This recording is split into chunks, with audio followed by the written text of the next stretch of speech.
Hai hai hai, selamat datang kembali di Mimin Art Channel.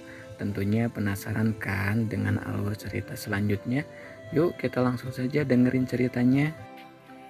Bab 76. Jejak-jejak boy. Galih menekan pedal rem secara mendadak, membuat mobil yang berada tepat di belakangnya tak memiliki waktu untuk mengerem dan harus menubruk mobil mahal di depannya. Suara benturan keras itu pun mengundang perhatian orang-orang yang berada di sekitar. Kamu sudah gila ya?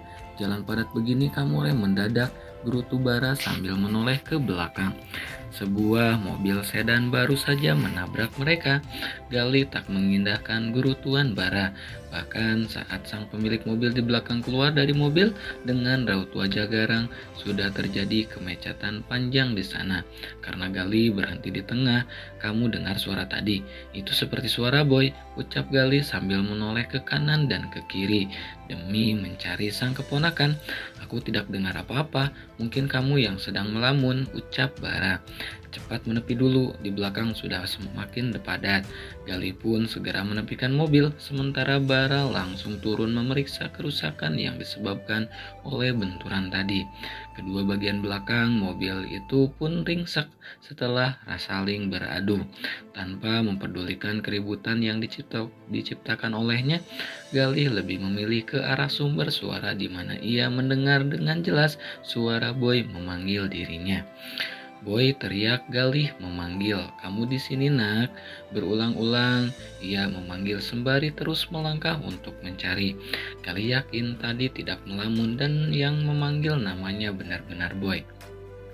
Sedang apa kamu di sini?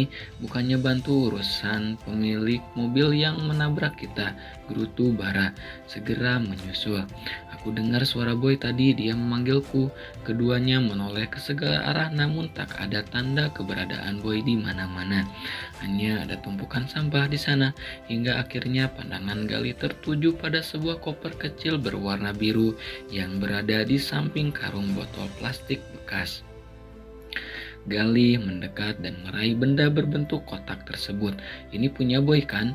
Berarti tadi dia yang memanggilku, ucap Gali langsung berdiri dengan raut wajah tegang. Tapi dia di mana? Kejadian tadi baru beberapa menit lalu kan? Tak mungkin dia pergi secepat ini. Apa jangan-jangan Boy dimanfaatkan seseorang dan dijadikan pengemis? Tebak Gali setelah melihat kotak mainan Boy ada di dekat karung sampah plastik. Bisa jadi, tambah Bara. Kita harus cepat lapor polisi dan meminta orang-orang kita menyisiri daerah ini. Mengeluarkan ponsel dari saku jaket, Galis segera menghubungi anak buahnya dan meminta agar datang ke lokasi kejadian. Koper mainan milik Boy menandai bahwa balita kecil itu masih berada di sekitar sini dan tidak mungkin pergi jauh dalam waktu yang sangat cepat. Lalu bagaimana dengan kerusakan mobil yang menabrak kita? Orangnya masih menunggu. Pertanyaan Bara membuat Gali kesal setengah mati. Kenapa kamu masih sibuk mengurus hal tidak penting seperti itu? Untuk saat ini menemukan Boy lebih penting dari apapun. Suruh saja dia bawa mobilnya ke bengkel. Aku akan tanggung jawab semua biaya perbaikannya. Oh, baiklah. Jika Gali dan Bara sedang disibukkan dengan pencarian, maka berbeda halnya dengan Oma Titian dan Mama Penny. Keduanya sedang menangis di sebuah ruangan sambil menunggu kabar tentang pencarian sang cucu. Boy, kemana kamu nak? Kamu masih terlalu kecil untuk sendirian di luar sana. Lirih sang Oma Uyut. Matanya terus melelehkan cairan bening memandangi foto sang cicit. Coba hubungi Gali, Ven. Mungkin saja Boy sudah ketemu. Belum Bu, mereka masih terus mencari. Kita berdoa saja semoga Boy bertemu dengan orang baik dan cepat ditemukan. Oma Titian meletakkan album foto ke meja, lalu menyeka pipinya yang basah. Bagaimana dengan Alpian? Dia bisa saja stres dan drop lagi kalau tahu anaknya hilang. Kamu tahu sendiri betapa sayangnya Alpian pada anaknya. Ya Bu, makanya Gali berpesan supaya Alpian jangan sampai tahu. Untuk sementara biar mereka yang cari Boy. Alpian pasti sudah menunggu Boy di rumah sakit. Tadi Aileen bilang dia sampai beli mainan untuk Boy. Tanpa disadari keduanya seulas senyum penuh kepuasan memancar dari wajah Lisa. Ia menyeringai mendengar pembicaraan dua orang di sana. Lisa melangkah menuju balkon dan mengeluarkan ponsel, langsung menghubungi seseorang. "Aku ada kabar gembira untuk kamu," ucapnya sesaat setelah panggilan terhubung. "Kabar apa?" sahut seorang wanita di ujung telepon. "Boy pergi dari rumah dan hilang, sementara Alfian masih dirawat di rumah sakit." Wah, itu berita yang sangat menarik. Lama tidak dengar kabar baik sampai telingaku gatal rasanya. Sudut bibir Lisa terangkat tipis membentuk semirik. "Bisa kamu bayangkan bagaimana kalau Alfian sampai tahu anaknya hilang? Dia bisa semakin drop dan..." "Baiklah, aku tahu harus berbuat apa sekarang." Panggilan terputus. Lisa kembali tersenyum setelah menutup ponselnya. "Habis kalian sekeluarga." Boy memandangi sebuah rumah sempit dan kumuh yang baru saja ia masuki bersama Tante Mia, wanita yang menolongnya pagi tadi. Rumah kumuh ini tentu berbeda jauh dari rumah yang dihuninya selama ini. Tak ada apapun di sana selain kasur gabus sempit dan juga beberapa peralatan masak. Selain itu, ada banyak nyamuk di sini.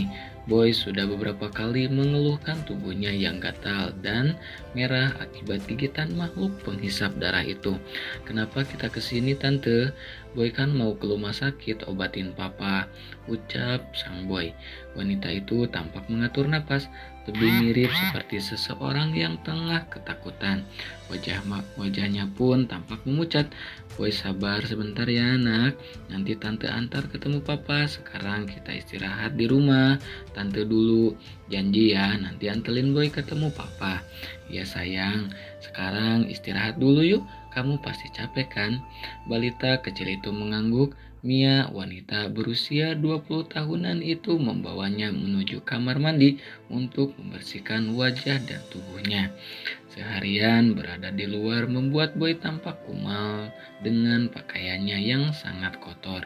"Tante, mainan dokter-dokteran punya Boy ketinggalan," rilih Boy. Wajahnya seketika murung memikirkan mainan kesayangannya. Mia baru teringat dengan mainan tersebut, tetapi akibat tergesa-gesa tadi ia sampai melupakan segalanya, termasuk karung berisi plastik bekas yang susah payah ia kumpulkan. Padahal satu karung plastik bekas itu cukup untuk bekal makanan 2 hari jika dijual. "Maafin tante ya, besok kita kesana lagi untuk cari mainannya." "Ya tante, kamu lapar enggak?" Anak lelaki itu mengangguk pelan. Sejak beberapa jam lalu perutnya terasa kosong, namun meminta makan kepada Tante Mia pun tak berani. Mia melirik ke arah dapur. Di sana masih ada sebutir telur dan juga sedikit nasi putih. "Sebentar, nanti masak dulu buat kamu ya." Lagi Boy mengangguk. Ia memilih duduk di sebelah bayi perempuan sambil menunggu Tante Mia membuatkan telur dadar untuknya. Sesekali ia mengusir nyamuk yang menempel pada tubuh bayi mungil itu. "Maaf ya nak, tante adanya telur dadar sama nasi. Nanti kamu bisa makan enak lagi kalau sudah pulang ke rumah." Boy hanya mengangguk. "Bisa makan sendiri? Apa tante suapin?" tawarnya. "Bisa makan sendiri tante." "Ya sudah, makannya pelan-pelan saja," ucapnya sembari membelai puncak kepala bocah kecil itu. "Oh iya, tante mau tanya sesuatu. Om yang di mobil tadi siapa?" "Om Galih tante, saudaranya papa." "Bukan yang itu, tapi yang satunya," ucapnya. "Itu Om Bala, temannya papa." Wanita itu terdiam selama beberapa saat, menyembunyikan genangan cairan bening yang memenuhi bola matanya, lalu melirik bayi kecil yang sedang terlelap. "Periksa daerah sini, cari di setiap rumah, mungkin saja Boy ada di sekitar sini," perintah Galih kepada beberapa anak buahnya. Belasan orang berpencar mencari dan sudah berjam-jam mereka berkeliling, bertanya kepada setiap orang yang mereka temui di jalan. Namun, Boy belum juga ditemukan. Setelah melihat jejak yang ditinggalkan Boy tadi, Gali memutuskan menyisiri sebuah pemukiman kumuh yang sangat padat penduduk. "Apa kamu yakin Boy ada di sekitar sini?" tanya Bara hendak memastikan. Boy tadi ada di tempat sampah dan mainannya ada di samping karung plastik bekas. Bisa saja dia bersama seorang pengemis atau pemulung kan? Bisa jadi, tapi pemukiman ini padat sekali. Kalau perlu kita akan periksa setiap rumah yang ada di sini. Galih mengeluarkan ponsel saat melihat seorang wanita duduk di depan rumah. Ia mendekat dan membungkukkan kepala dengan sopan. "Permisi Bu, maaf mengganggu. Saya sedang mencari anak ini. Namanya Boy, usianya sekitar 4 tahunan. Tadi pagi dia keluar rumah dengan memakai piyama berwarna biru." Wanita gendut berdaster itu menatap layar ponsel, terdiam beberapa saat sambil memikirkan sesuatu. "Saya tidak pernah melihat anak ini, tapi tadi Miandra memang pulang bawa bayinya bersama anak laki-laki berbaju biru, tapi saya tidak tahu yang ini atau bukan. Di mana rumahnya?" "Mia tinggal beberapa gang dari sini. Rumahnya paling ujung." Raut wajah Gali tampak cerah. Memang belum ada kepastian bahwa anak lelaki yang dimaksud wanita tadi adalah benar Boy. Namun ia menaruh harapan besar, berbeda dengan Bara yang justru terlihat terkejut. "Tunggu, nama perempuan itu?" "Miandra," tanya Bara dengan alis terkejut. Entah mengapa Alpian kembali merasakan dadanya sesak. Ia duduk bersandar di pembaringan sambil menghirup udara. Sejak terbangun tadi ia merasakan kekosongan dalam hatinya. Tak tahu apa sebabnya, perhatiannya kemudian tertuju pada sekotak mainan yang tadi dipesannya dari sebuah toko mainan anak. Membayangkan bagaimana reaksi putranya saat datang dan melihat mainan itu. Mungkin ia akan kegirangan seperti selama ini saat sang papa membawa mainan untuknya. Namun hari sudah gelap, tetapi Boy dan Mama Penny tak kunjung tiba. Membuat Alpian gelisah menunggu. Pintu kemudian terbuka. Sayang, kenapa Boy belum juga datang?" tanya Alpian sedikit tak sabar pada sosok yang dipikirnya adalah Aileen. Sang istri tadi meminta izin keluar kamar untuk berkonsultasi dengan Dokter Pero. "Tumben sekali kamu memanggilku sayang, lama aku tidak mendengar panggilan itu." Alpian seketika menoleh ke sumber suara.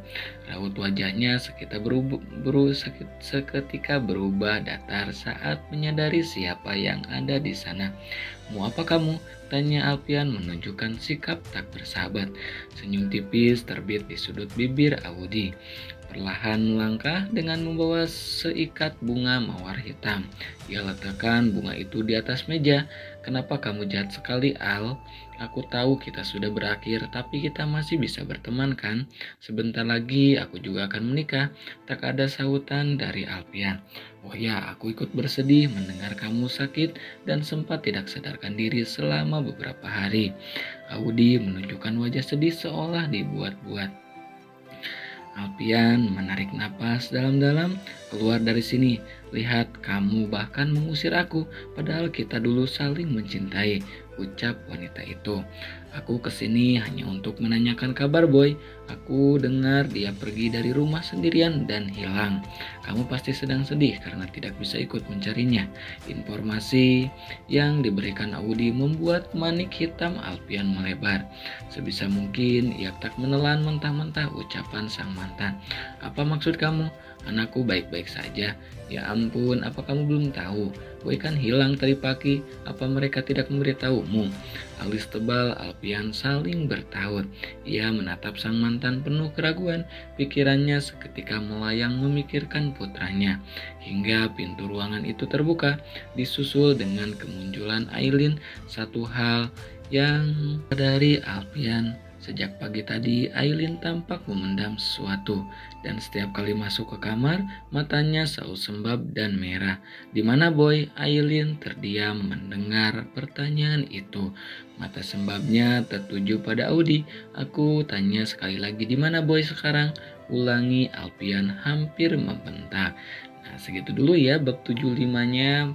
Mohon maaf, hari ini aku Mimin uploadnya satu bab dulu ya. Mohon maaf, pokoknya makasih banyak yang selalu stay tune. Jangan lupa di like juga, di subscribe juga ya kakak yang baru nonton ya.